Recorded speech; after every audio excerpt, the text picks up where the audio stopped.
তসলিমা নাসরিনের লেখা কবিতা ধরা যাক রবীন্দ্রনাথ বেঁচে আছেন।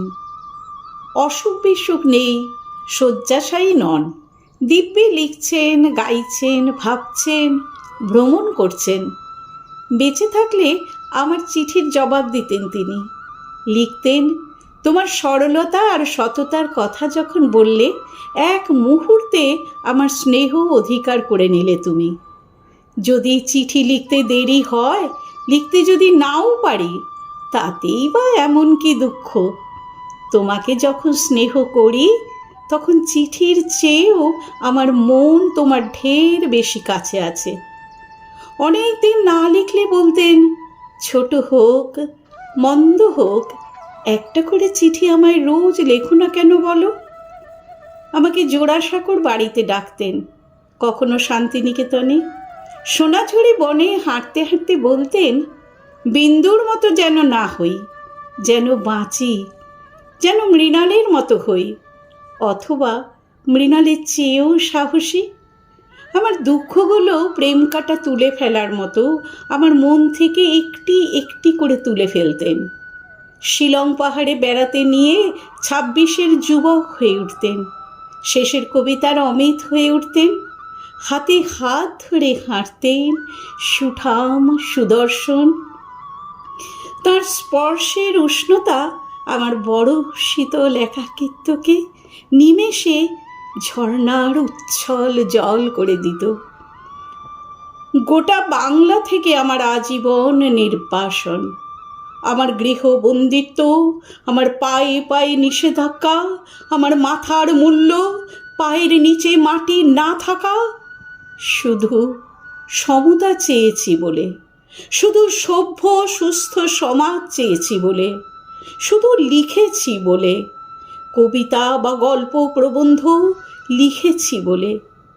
রবীন্দ্রনাথ যদি বেঁচে থাকতেন, আমি নিশ্চিত দেখে প্রাণ বড় কান্ত তাঁর। তিনি ভর্ৎসনা করতেন শাসকদের, সভ্যতার সংকর দেখে আতঙ্কে কুঁকড়ে থাকতেন। আমি তার পিঠে মনে মনে আলতো হাত রেখে তার দুশ্চিন্তাগুলো একটু একটু করে উড়িয়ে দিতে চাইতাম।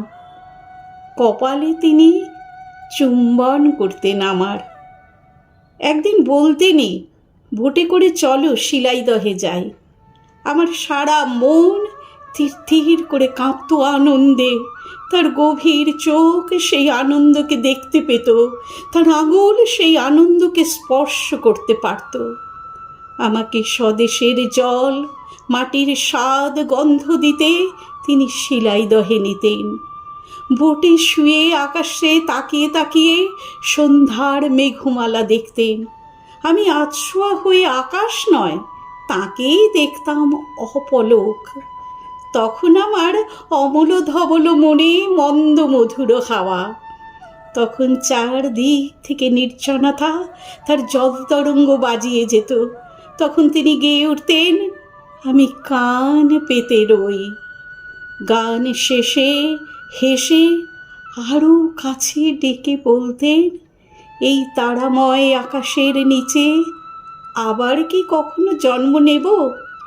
যদি নেই, আর কি কখনো এমন প্রশান্ত সন্ধ্যাবেলায় এই নিস্তব্ধ নদীটির উপর, এমন নিশ্চিন্ত মুগ্ধ মনে, এমন নৌকোর উপর বিছানা পেতে থাকবো আবার?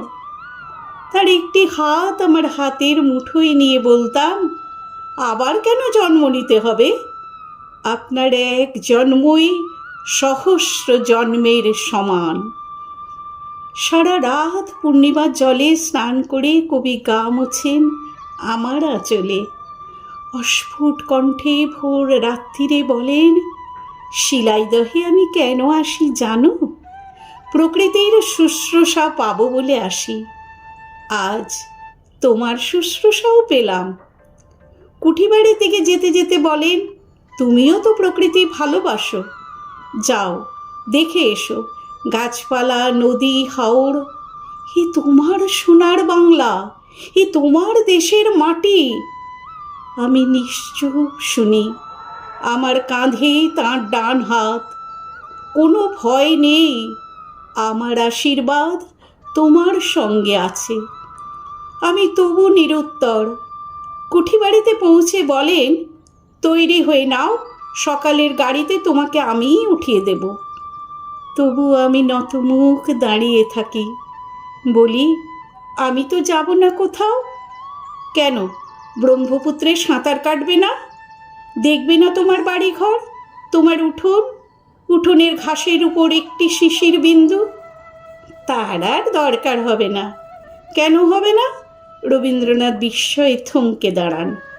আমি বলি, ভাষাতেই আমার দেশ, ভাষাতেই আমার সেই অপরূপ শিশির বিন্দু। আপনার গান, কবিতায় আপনার সুর আর শব্দগুচ্ছই আমার দেশ। আপনি, আপনার স্নেহই আমার নিরাপদ স্বদেশ। পদ্মার জলে আমি ব্রহ্মপুত্র দেখে নিয়েছি। ঈশ্বর বলে কোথাও কিছু নেই, ঈশ্বরে বিশ্বাস নেই আমার। তারপরও যদি নিভৃতে কেউ থাকে কোথাও, যদি কেউ থাকে আমার হৃদয়ে ঈশ্বরের মতো কেউ, সে রবীন্দ্রনাথ। যদি বেঁচে থাকতেন তিনি, আমাকে বুকে জড়িয়ে বলতেন, শুধুই কি স্নেহ, তোমাকে তো ভালোবাসি, সে তুমি জানো। হ্যাঁ বা না বলার দরকার হতো না। তিনি জানতেন যে আমি জানি, তিনি জানতেন যে আমি জানি।